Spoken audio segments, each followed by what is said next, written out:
with change and the implementation of it, there's a whole lot of stuff that doesn't work. We're going to fumble. We're going to turn the ball over. We're just going to mess it up. But that's where the breakthroughs come. That's where learning happens. It's really acknowledging that on the front end, like, yo, we are going to mess a lot of things up in this process, but there's also going to be a lot of breakthroughs. Welcome to the Game of Her Own podcast, a podcast about women who work in sports. I'm your host, Jahaan Blake. After 15 years of working for 3 major league teams, including the Boston Red Sox, Los Angeles Dodgers, and the Chicago Cubs, I discovered the one thing I loved the most was helping women in sports shatter glass ceilings and take their seat at the table. I loved it so much that I made a business out of it. I have the honor of coaching high-performing women in the sports and entertainment industry and supporting them as they go after exactly what they want in their career. So if you are feeling tired of waiting on the sidelines, done being overlooked for promotions, and you're ready to pull ahead of the pack and take your career to the next level, girl, I'm here for it. I also created the Game of Her Own podcast to support you as well. We are here to share the stories of incredible women who work in sports and entertainment. These leaders and trailblazers will inspire you with their success and the lessons they've learned along the way to the top. Ladies, there is nothing like women empowering women. I am so honored you're here. Implementing change is never easy to do. Add in an organization that is steeped in history and long-standing traditions, it complicates your job even further. It adds a layer of difficulty that not everyone can handle. That is not the case for Sunni Hickman, Vice President of Marketing and Sales for the Harlem Globetrotters. Yep, that's right, Harlem Globetrotters. She's also the creative genius behind the company's relaunch in 2021. I loved my conversation with Sunni, and it's not because I'm obsessed with the Harlem Globetrotters. We could have talked all day long. Her approach to implementing change will have you pausing this episode and taking notes. Listen in as we talk about how she approached creating a culture, the 2 principles she relies on when being a change agent. I love this one, how to deal with counterculture. Y'all, it's important. You want to hear when she talks about this. She also talks about celebrating the wins, even the tiny ones. Also, how she manages her mindset. Last thing you don't want to miss her talking about is normalizing, hitting those obstacles, failures, and growing pains, because we all have them. All right, Game of Her Own listeners, it is time. I can't wait for you to hear my conversation with Sunni. Let's do this. Sunni, I'm so excited you're here, and I may be fangirling a little bit because of the Harlem Globetrotters, but welcome to the Game of Her Own podcast. Thank you. Thank you for having me. Of course. Okay, what I'd like to do first is, before we learn all about your career, how you got to where you are now, and what great things you're probably up to at the Harlem Globetrotters, is tell us when you first fell in love with sports. I think I fell in love with sports really as a kid. I grew up in the house. There's 4 of us that were in the house as kids, and we grew up playing tag and red light, green light, and racing, in the alley. Who could get up, the hill fastest on their bike and not fall off? Like it was, kind of grew up right in a really competitive household, and I had older brothers. So competition, right, really started for me early. And then my mom, she loved the Boston Celtics, specifically Larry Bird and Magic Johnson, right, with the Lakers. So watching basketball was also kind of a thing in our household.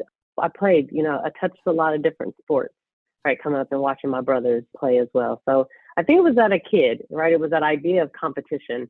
And then sports just became kind of infused, like, in my life from then on. Yeah, I hear that from everybody. It's just like, God, I don't know a time when it really wasn't part of my life. Sports always makes sense to me. It's in our family's DNA. And then it doesn't go away when you become an adult, even if you're not a professional athlete like I had wished to be, but I was not. I understand. I got smacked in 7th grade when I was on the basketball team. No, I was in the 8th grade, and the 8th grade, in practice played the 7th grade team. And our 7th grade team wore us out. And I was like, okay, basketball, this is not where I'm not going to be able to do this on the court. Like, this is not, I'm about to do something else because I just don't quite have it. At least you tried. My father tried to get me to play basketball, and I was like, nah, like it doesn't look like it's for me. Like I was a Really? soccer player, and that's all I wanted to play. Like I tried field hockey, I got smacked in the mouth. Like I was like, and not that I didn't get hit in soccer, like I got hurt a lot, but I didn't care. But like when I got hit in like field hockey, I was mad. Like why? Like no, this doesn't seem right. Like I'm running around with a wooden stick. Like you could really hurt somebody. Right. Yeah, Yeah, when anger takes over, really. I'm good. I'm good. So I'm like you. I learned some things early, and I was like, soccer's it. That's all I'm playing. Yeah, I went to a small Christian school, so played a little soccer out there. I ran track through middle school, and like my best competition, right, track meet was like I won the 100, 200, and 4x1. I got to high school, and the sisters, I just didn't have, like, they was wearing me out. I went to a little private Christian school, and was winning, but then I met FloJo, and I was like, okay, this is not what I'm going to do. So I moved to competitive cheerleading, and it was like, that was my sport, and I cheered all the way through college. So that's where I got my trophies. I love that. So you just kind of learned what worked. Like, I'm good at this, but I want to be like the best. So I'm going to keep doing something else until I can figure out how I am, where I'm going to be the best and where I fit in. And that was competitive cheerleading for you. Like you were doing like everyone goes to Florida, right? For cheerleading competitions, right? Like those intense tumbling ones. Yes. Those where you're stunning and climbing. It's like art meets science, like physics. It is. Y'all can't see me. I'm like shaking my head. Hold her, right? She's like, yes, like if you hold her right here and do this. And my best friend, she was like an NCAA cheer instructor. So I never did like stunts until I got to college. So I went to Clark Atlanta University. We won the first Black college cheerleading championship ever in '96, and kind of we went on to compete there. But it was the real deal, Holyfield. It was something. Okay, two things. One, you just said 96, and I'm like, no way you're in college in like 96. Like you guys can't see like me talking to her. You look so young. I mean, y'all can see her picture on the cover art, but like you look so young. So I would never have guessed that you were in college in 96. And then talking about I tell this story often. Like I used to look down on cheerleaders when I thought they're only y'all can't see my face, but I just made the face like, wait a minute now. This is the podcast. This is the episode of looks, right? I used to, when I was younger, I'm talking like single digits, and I thought it was just a sport that women cheered on men. Like I didn't get it, right? Like it didn't make any sense to me. And then as I got into high school and I saw, like our high school team would go to like Florida and compete. And I'm like, I would see it on TV. I was like, oh, this is different level. Like, I mean, I couldn't even get on the mat. I would never be able to do what they are doing. And I had a whole new appreciation. Used to turn my nose up on it. And now I'm like, this is incredible. I can even do a cartwheel when I was like younger. I mean, forget about now. You barely walk up the stairs, but like I could do a cartwheel then. So that is incredible. Like you are an incredible athlete when you're doing that. Thank you. It's just like with any other sport, my dearest, best friends. I mean, we went through it all, the grueling preparation of, getting ready for a competition. And it's a forever season, right? So we cheered for football, then we cheered for basketball, and then our season started, right, with competition. So it was something. Best days ever. Tell everybody what you do now and who you do it for. So I'm the vice president of marketing for the world famous Harlem Globetrotters, which I've pinched myself a little bit. I know. I was so excited to get the email about you. I was like, what? Like immediately sent back the most like unprofessional response. Like, what? Harlem Globetrotters? I'm in. When can this happen? I was so excited. Now, is this your first job in sports? Yes, it is. Did you know, like prior to getting here, that you were keeping your eye on sports, or this was something that you saw in your future? I always had an eye on sports, specifically basketball, right? Because, my husband coaches, my son plays, we follow college, we follow NBA. I was like, that could be really, really fun, right? To like work in that space. I never pursued it, but always had my eye on it as a space. But I was always I've been in this entertainment world. So for a long time, kind of funny story of just how it comes full circle. I've worked with Hershen Family Entertainment, Hershen Enterprises. Most people don't know the name of the company, but they know some of the theme parks and attractions that are underneath the umbrella. So if you know Dolly Parton, you know, Dollywood, that is a Hershen, partners with Dolly and operates Dollywood, Silver Dollar City in Branson, Missouri. We have a host of aquariums. We have a place called Callaway Gardens, here in Georgia. And then the Harlem Globetrotters, right, all under Hershen. So I remember visiting our corporate office in Atlanta. This is when I was still with the Dollywood company. So I was the head of marketing there for some years, and that's kind of how I came into this company. Visited the corporate office and kind of went on a tour of the Harlem Globetrotters floor. I mean, it's like your kind of reaction to the Globetrotters is like, oh my gosh, it's just basketball rich. It's just so rich, right, with history. And I said to myself, I could work for this brand. Like, I could do that. And fast forward, unbeknownst to me, here I am, sitting in that spot today. Wow. Okay. So how much time had passed? So you went on that walk, you saw that and you're like, I can work here. I can be here. And you envisioned yourself there. And it sounds like to me, you believed it. Like, I can be here. Yes. It was 4 years, maybe 4 and possible. Yeah, it was several. And I never even shared it with my president or CMO or I never shared it with anyone at the time. And I kind of came into this role. I was working in a corporate marketing role. I was the director of marketing communications. So supporting many of our properties. I had moved from Tennessee, back to Atlanta and started doing some work with the Globetrotters. So this was in 2019. So looking at some of their content, creative messaging, so on and so forth. So I started in that space. And interestingly enough, because I thought about this for this conversation, my CMO came to me in one of our one-on-ones and said, what do you think about stepping in and being the VP of marketing for the Globetrotters, like moving back to the property side? And I was, my very first words were, what?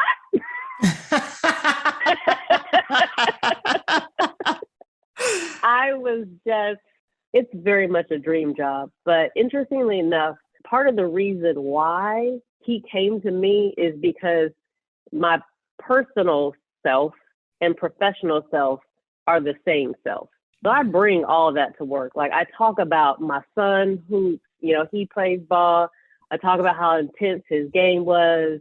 My husband, where he coaches and actually coached our son in high school for 2 years. So being the wife of a basketball coach, I talk about that. I talk about how I think I'm a coach on the sideline, like in all of the water cooler meetings, before it gets started, everybody's like, Sunny, what happened at the game last night?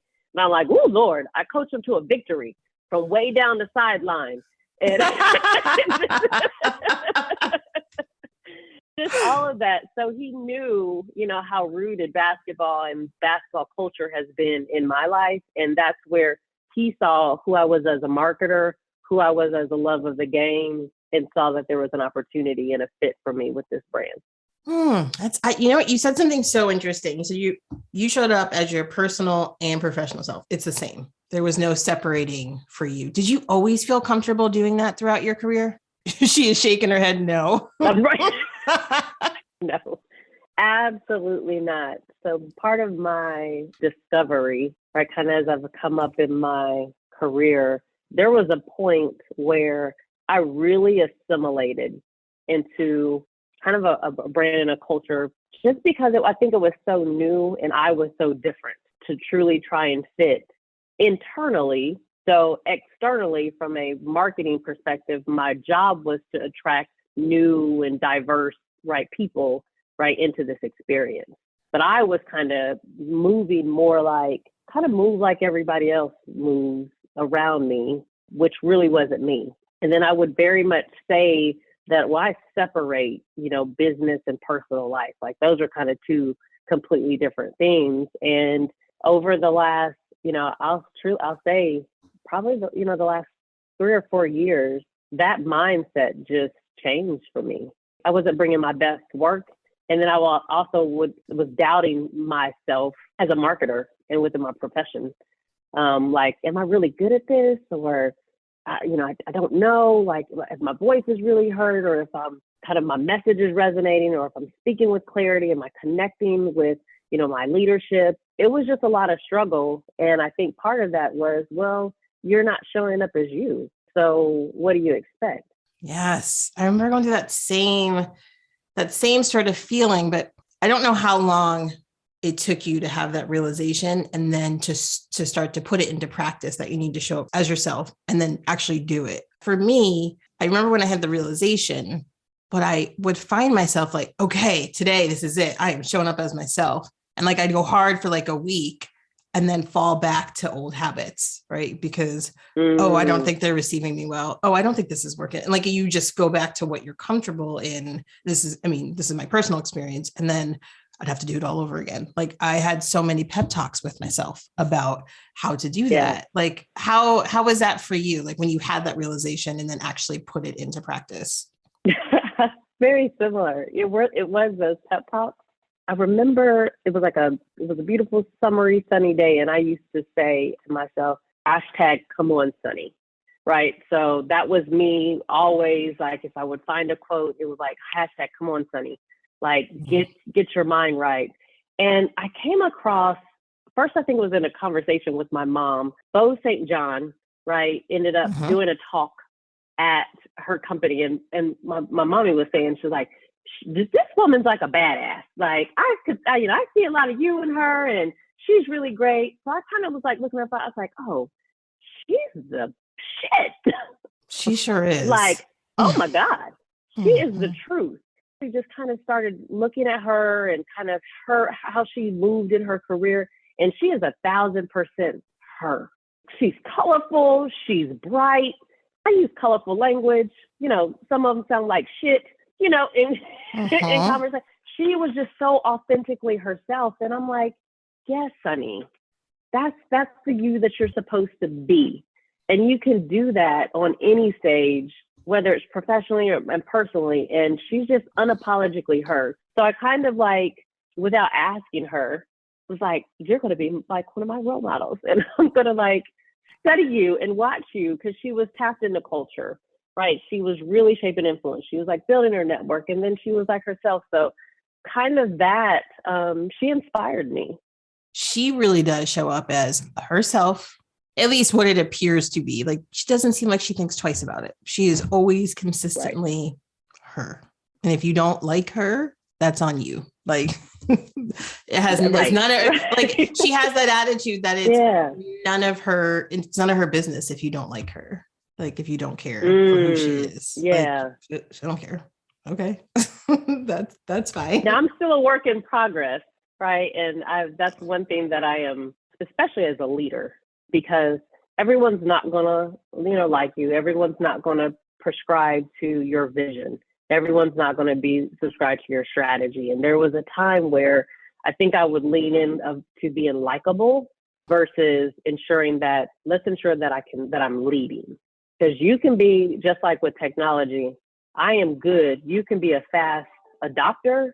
You can be a slow adapter. The only thing that you can't be is not on the bus. And if you don't want to be on the bus, then we just got to find the right bus for you. That might be outside of like this organization and this team. And I'm okay with that, because at the end of the day, like, what I want to do is I want to be a creator of culture. I want to influence and I want to inspire people to like do their best work and sort of be their best, whatever that looks like. And for some people, it might not be with this organization, and that's okay. Yes. I've said those words to past employees. I can feel it that it's not a fit for them. Like, I can just feel that they're not happy. Let's figure out where you can be happy, or where, in whatever the reason may be. Maybe they don't like the work. Maybe they like the work, but they know that I've graduated from this work. I need to move on, and we don't have a spot for them. Whatever the case may be, it's okay. If this is not where you're meant to be, it's okay. I will help you find where you want to go. I loved helping people who worked for me or didn't, like, just worked, alongside of me. Like, just, okay, let's find that space for you. And it's refreshing to them, I imagine. How did you do that? Because you said, you like to be a creator of culture. How was that going to a new organization like the Harlem Globetrotters? It's interesting. So, I joined the Harlem Globetrotters right in the middle of the pandemic. Mm-hmm. So we were touring as a touring business that had come to a screeching halt. And that sort of the faucet was turned off because that's really been the primary business. And the thought was, how are we going to reimagine, right, this iconic and beloved 90-plus-year-old, brand that has lost, 2, maybe 3 generations of fans. You have those of us, like you, myself, like you say, the Harlem Globetrotters, it's like, oh my gosh, it's, for some, it's a rite of passage. For me, I remember them from Scooby-Doo, and thought that they were, just kind of incredible, right? They're just kind of Black excellence in what they do with The Rock. So I came into the organization at a time where we got to change or we're going to become a relic. And that's what the vision, right? That was the thinking of my CMO, Steve Hollowell, who is my mentor and friend and still my CMO today. He sort of kind of set forth to say, like, we may have a brand problem. Like, we really need to look at that, and kind of gave me the space to come in and, think big. My role, like what has happened over the, the last year and a half, is just reimagining this iconic brand from not just being a touring-based company, but really being that 360 branded entertainment, right? Where consumers want to connect, right? Where people want to connect and engage, that's where we want to be. Because that's where the culture is, right? The depth and richness, right, of basketball culture, right? And, who the Globetrotters are, right? There should be something that's synonymous, but it's an experience that's unique because the Globetrotters really compete for hearts, right? The NBA competes for championships, right? We compete for hearts. And in a time where our country, in the last 2 years, just this lack of unity, right? And it even dates, further back than that, but it's just been so divisive. But to have these talented men and women of color who bring this uniting factor, right? Your podcast, right? It's all about sports. There's something about that ball, right? That really brings people together, regardless to kind of where you come from. So changing and influence culture, it's just really about uniting families, right? And giving the space where, like, we can come together and, one, you can enjoy competition. You can enjoy the fun and the love of this game of basketball. You can laugh so hard your stomach hurts, and it becomes a pathway, right, to when the Globetrotters get out in the community to say, like, whatever you want to be, like, go at it, like, and you can, but using that ball, that red, white, and blue ball to really make that imprint in community. So the culture piece for me is, how are we ensuring that the Globetrotters are synonymous with culture today? They've been trailblazers. They had swag. Oh my gosh. Back in the day, swag on a trillion. So we, are getting some, right, kind of elevating that swag and how we're connecting with, we have the most ethnically diverse generation that's coming of age now. So we want to be the ones that are connecting with them through this other aspect of the game of basketball. That's so well said. And it makes me think, okay, if we were giving a speech right now, we'd probably be all like clapping, like, yes, like go in there, like, you know what I mean? Like dust off that brand, like, reinvigorate it. But then I'm thinking, oh yeah, I've been there. My clients have been there. When you try to go in and make change, and like, it sounds like your CMO, which is great. So that's at the top, has that vision. And I don't know if this is the case at the Harlem Globetrotters, but like, I have to imagine just from experience that not everyone's always on board with changing things up, dusting things off a little bit and doing things differently. How do you approach that? Like being a change agent? Excellent question. And we're no different than, right, you said it, any other brand, client, company, when you've been kind of doing something, for a long time. So there were 2 guiding quotes. And one of them was thinking about kind of the Globetrotters we're going to allow us to reintroduce ourselves, right? That quote from Jay-Z from the Black Album. Right, when he's like, I've been in the game, doing this for a long time. I know I'm incredible, right, as a creator, but I'm going to reintroduce myself in this space and make sure that you all are connecting and know that. The other guiding quote that we had was being comfortable, being uncomfortable. And with every strategic presentation of introducing new concepts, like everything started with those quotes. And the last one, right before we got into it, was like being comfortable. I mean, I'm talking about from the board all the way to, the front line, the touring team, is we all have to be comfortable being uncomfortable. And honestly, it's not even just for the folks that have been with the Globetrotters or been with this brand for many years.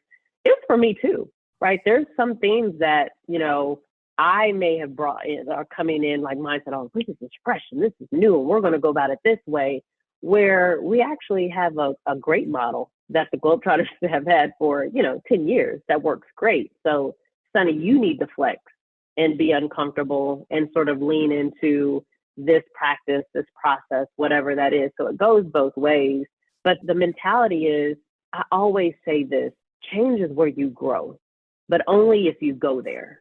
It is kind of constantly, 3 steps forward, 1 step back, and we're going to take 2 steps forward, 1 step back. It's just being comfortable with it. We have a new president, of the Harlem Globetrotters. His name is Keith Dawkins.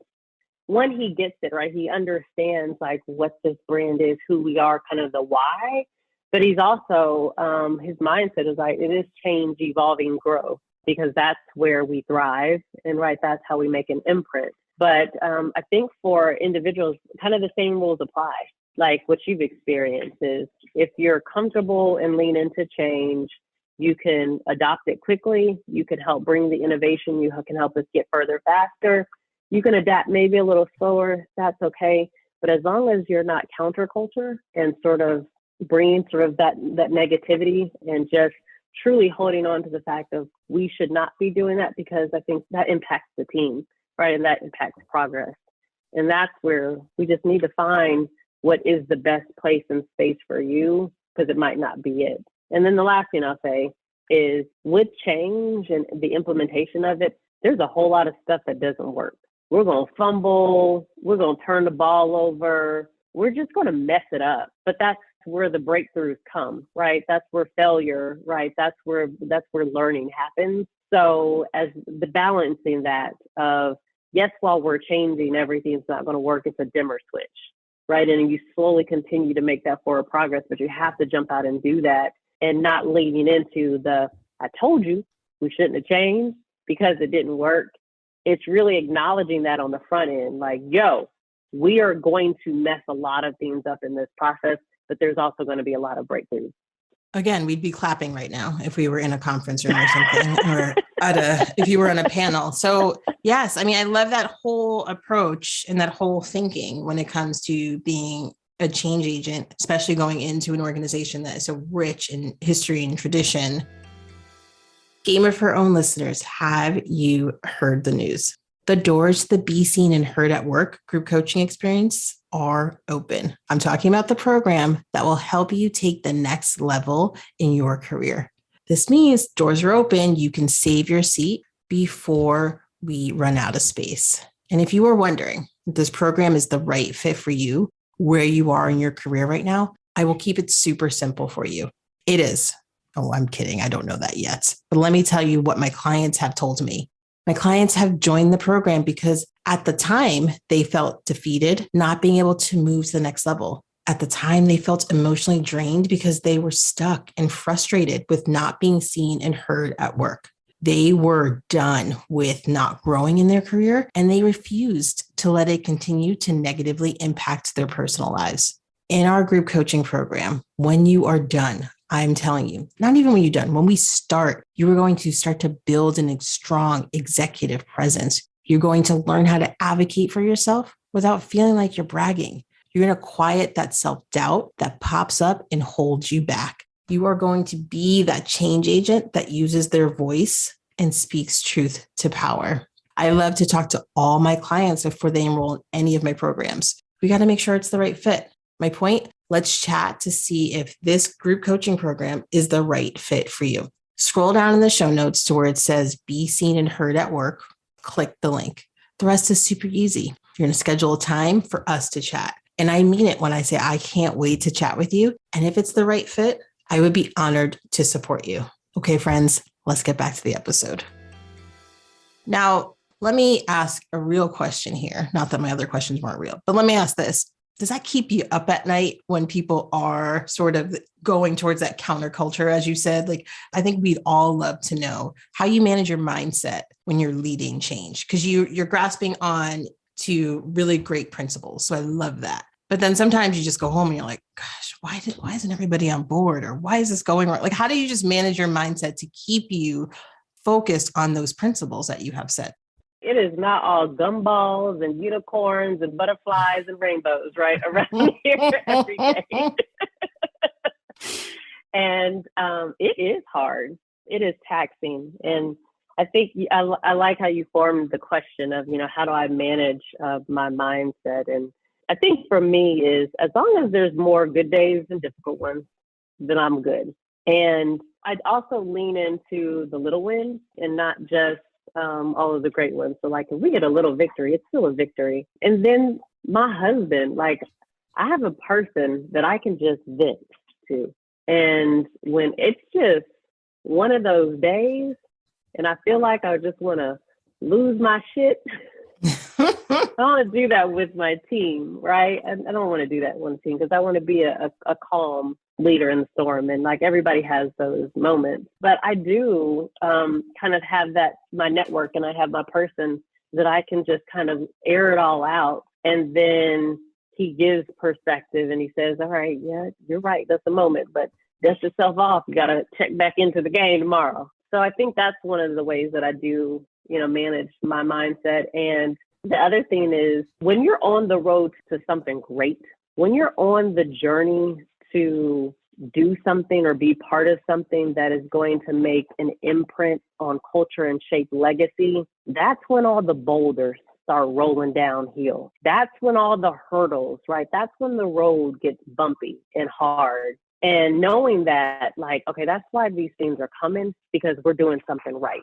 And I do remind myself of that. And I talk about it with my team and our partners and all of that. Like, when those things are coming, it's like, oh, then we're on the road to greatness.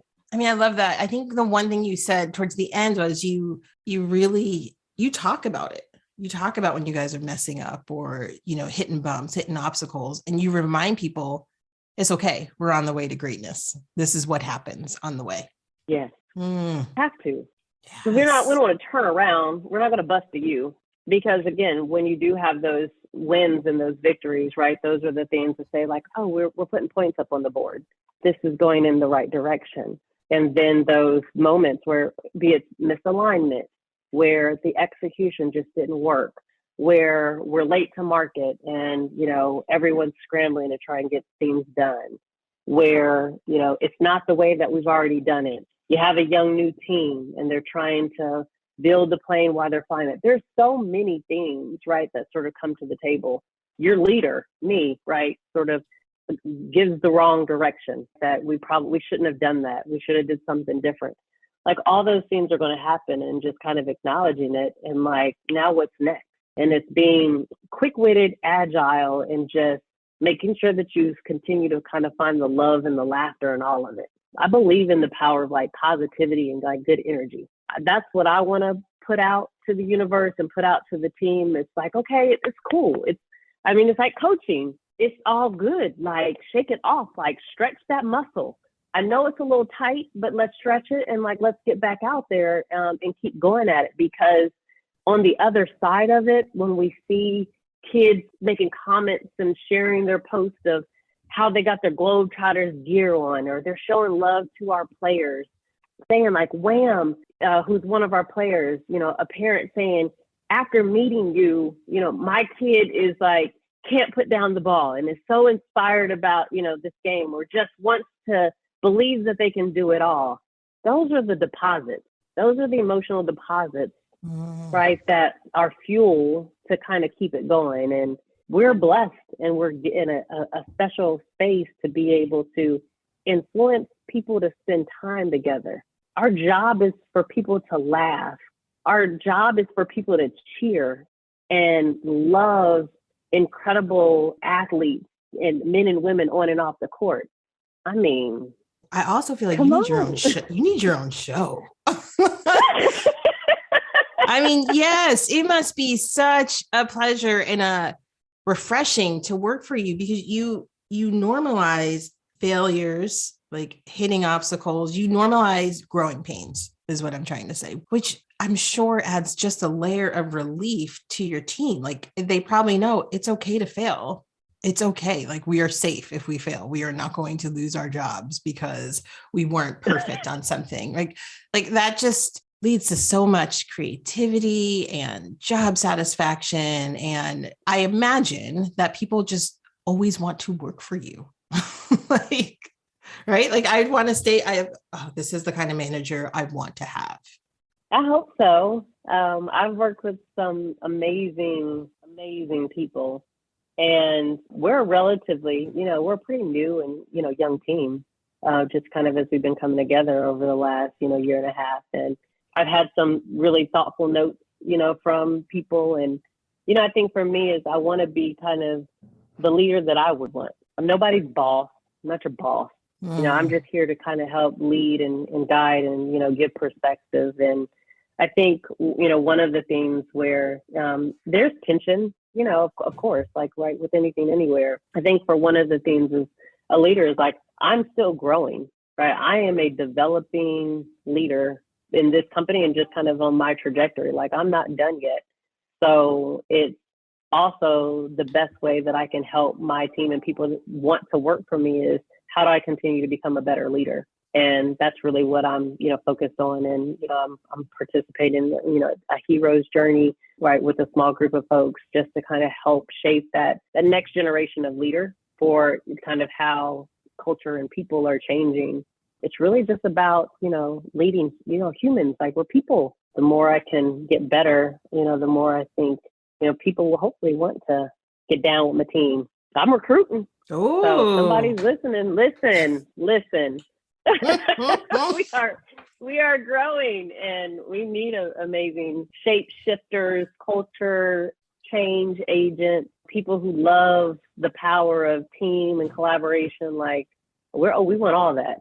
All right. We might have to push this episode up in the getting this aired and add some links to the show notes if you have any for the positions that you're recruiting for. Okay, for sure. Yeah, we'll definitely list those. And we'll list Miss St. John, who we were talking about earlier, just in case people don't know her, because exactly. She is her daughter and my daughter are pretty close in age as well. So like I see kind of their relationship. So our youngest is 11. So she's in 6th grade. She's our soccer player.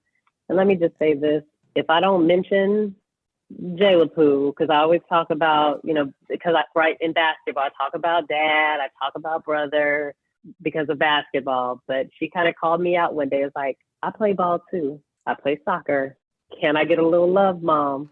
So. Wow. Okay. All right. So she called you out. She did. So just by the way, and thinking about, so I was Bose and her daughter, like they're in close age, but kind of in that making an imprint. Also, I'm making an imprint on her, right? And I want her to see, the world is yours, and there's just, opportunity abound. Our company is so wonderful. My daughter Jayla, she got to go out on the tour with me for a few days. We did like 4 cities in 5 days. So we were like jet setting. But what it exposed her to was she became interested in production, because we have amazing tour managers. Those are the folks behind the scenes, right? Making sure meet and greet are happening, that, guest autograph sessions are happening, that the players, have what they need, when they're doing one of their, skits or things on the sideline. So she kind of got to be like a junior production assistant for a day, and the players were supporting the coaches, but now she's curious. So having those opportunities to be it in conversation at forums like this, just to help spark curiosity in people. Because I think so many folks, especially kind of from our culture, you're not exposed, right? You don't even know kind of what jobs, what career paths are out there, because you just don't see it. You don't know that it exists. So just being able to kind of get a glimpse of like, oh, what's that? Like, how do they do that job? And what does that entail? So I was able to kind of do that for, my daughter. And, that's, kind of that imprint that I want to make as a leader, of like just letting people see the possibilities. So somebody did it for me. I can't wait to see where she goes. I know we got some time, but no, not to rush it along, but I know, like that's great, right? If you can see it, you can be it. And that exposure and seeing people who look like you, sometimes I have trouble articulating what it means. I think I'm still like working through it, right? Like just in my childhood, seeing what I used to call like the suits on the TV, there was definitely no women. There was nobody who looked like, us. So I just thought, what are they doing? And what do they have to do? Like, I just didn't get them. I didn't know what they were doing. And to have that exposure at such a young age, that's going to have a lasting impact. But you know that. You're her mom. But you said something so interesting. I have never, until this particular role, have had so many people of color comment or say to me that seeing someone that looks like me in a role like in a role like the one that you're in, that just inspires me. Like, that is just incredible. And I'm kind of like you. It's like I haven't thought about myself like that. The absence of what we didn't see coming up, and now knowing that I'm in a place where someone is actually seeing that in me, it kind of gives me chills. There's the proverb, right? To whom much is given, much is required. And when I talk about, how I'm still growing and learning and developing as a leader and how I want to shape culture and influence, it is also that, right? It goes outside of my organization, right? Of where is Sunni able to kind of make that imprint and what's that look like? Because listen, I came from free lunch and a single parent household, adopted in high school, super duper blended family. Like, it's all of that, right? And I one of the questions I saw in kind of the briefing was like, looking back, is there something that I would do differently or go back and sort of do over? And reflecting on that, this morning with my coffee, with my mug that says I woke up like this, is that I didn't. I had to really pull it together. But reflecting on that idea of like, is there anything that I would go back and do different? And I wouldn't. It all happened, good, bad, ugly, hard. Like, it all happened in purpose and place and time that kind of got me ready for now and what's next. I think that is just for everybody. We can be so fixated on, but what happened was, or if I woulda, or if I coulda, is like your moment is right now. We are right now. We are here, and let's be here and let's go forward, like with what's next. Yes. When I can't sleep, unfortunately, I think of mistakes that I made in the past. It is the worst. Like, and then I'm like, why am I thinking about what I did when I was 25? Let it go. Like, it'll just pop in my head out of nowhere.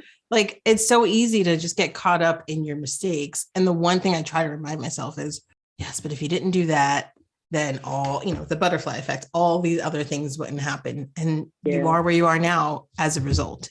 And you were the happiest you've ever been. So who cares what you did when you were 25? it's right. Okay. We're going to leave the 25-year-old self like that was that. And like, that was, you had your moment, you laid on the couch and it was just all bad. And now, we're back up. But I'm with you. I don't like, when I talk about like failures, yes, I make a lot of, I fail and make a lot of mistakes. I'm competitive. I don't like to lose. Same. That's why those things pop in my head. And then I'm like, I remember when you you missed that, or you did. Oh, Jahaan, let it go. Right. It's like, okay, that may be in your head, like, Jahaan, that was yesterday. We're going to have to leave that. You see this on the court a lot. And my son, if he'll blow the bunny, right? If he blows the layup and he's kind of running back down court and he's like, clapping his hands like, man, how did I miss that? Like, but the game's still going. Yeah. You got to focus on the next play. You got to hustle back on defense. You got to work to push that next turnover. You can't keep thinking about that shot that you just missed, because that was then, and now where are we going? So kind of it's that same rule applies.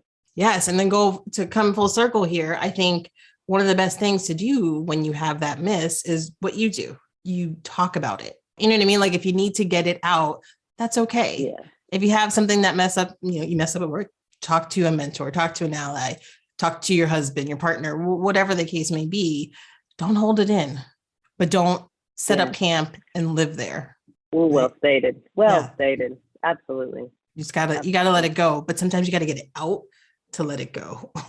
You do, right? Because you got to figure out, right, what are the adjustments that we're going to make, right? Yes. How am I going to run that play different, right? How am I going to, get, a new resource or kind of devise a new tactic? Like you got to dig into it, right? That's what the failure is for, of kind of how are you going to learn from it, right? Getting the insight. What is the actionable insight that I can take from this that then I can kind of apply to what we're going to do next, right? When I run that next play or take that next action. And all of this, and this is a beautiful conversation, but none of this is easy, right? None of it's easy.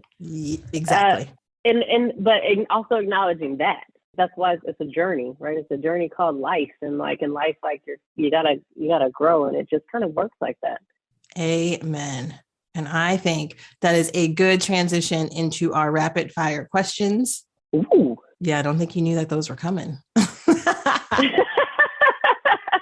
There are 12 questions, and first thing that comes to your mind, don't even think about it, just say it. You ready? Okay. Y'all can't see her face. I don't know if she's ready. All right. What's your favorite sports moment? Oh, winning the championship. You say winning the championship? Yes. Now, which championship? My favorite sports moment was when we won the Clark Atlanta University Black College Cheerleading Championship. Ah, there we go. All right. What is something people always get wrong about you? That I am super social. Interesting. Okay. Yes.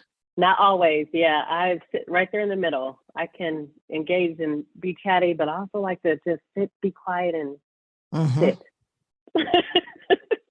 Yep. I understand that. What is one food you wouldn't want to give up? Oh my goodness, dessert. Just all the desserts. One big category. I need cake, just dessert. Yes, dessert. And wine. Okay. Yeah, you can have two. You definitely can have two. Okay, thank you. I'm right there with you. Are you a morning person or a night person? I am a vampire. Night. The world should start at 10 a.m. Not a chance. This is not my rapid fire, but I am definitely a morning person.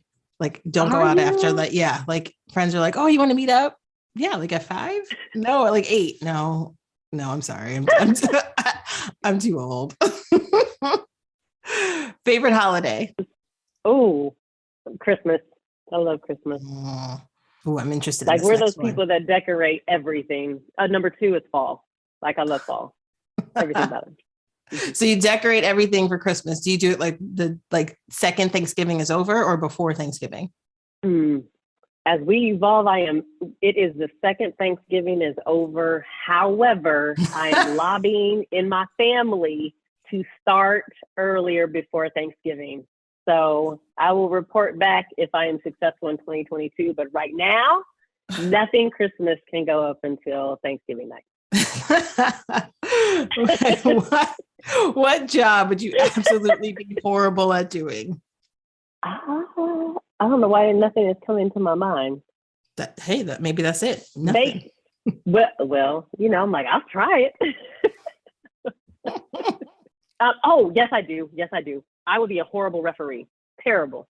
All right. Good to know. Watch the game. Everybody out. What product would you seriously stockpile if you found out they weren't going to sell it anymore? Besides toilet paper. That's hysterical. Lip gloss. What's your favorite app? Starbucks. Twitter, Facebook, LinkedIn, or Instagram? Instagram. Who is your biggest inspiration in life? My family. As a child, what did you wish to become when you grew up? A lawyer. Last question. Finish this sentence. The future of women working in sports is powerful. It sure is. And you are an amazing example of that. Sunni, this has been a fantastic conversation. I could talk to you all day. My editor will kill me if I keep going though. And so my listeners, right? We should have did like a part 2 here. I'd love to catch up with you again. But in the meantime, how can people get in touch with you? Absolutely. This has been a delightful conversation. I would love a part 2 or even offline in Chicago or Atlanta. So yes. would love to make it so. Listeners can reach me on my Instagram at Sunni Hickman, SUNNI Hickman, or on LinkedIn. All right. Well, Sunni, thank you so much for being here. This was so much fun. Jahaan, I loved every single moment of it. So thank you for saying yes and having such a good conversation in the morning and choosing 10 a.m. You know, I'm a morning person, so I was happy. So what did you think of this episode? Do you know another woman who works or is aspiring to work in sports? Would you do me a favor and share this with them? It would mean so much if together we could support and inspire other women on their journey. And let's stay connected. I love meeting and talking to new people. Follow me on Instagram at Jahaan Blake and join the free Game of Her Own community by visiting jahaanblake.com. I can't wait to meet you.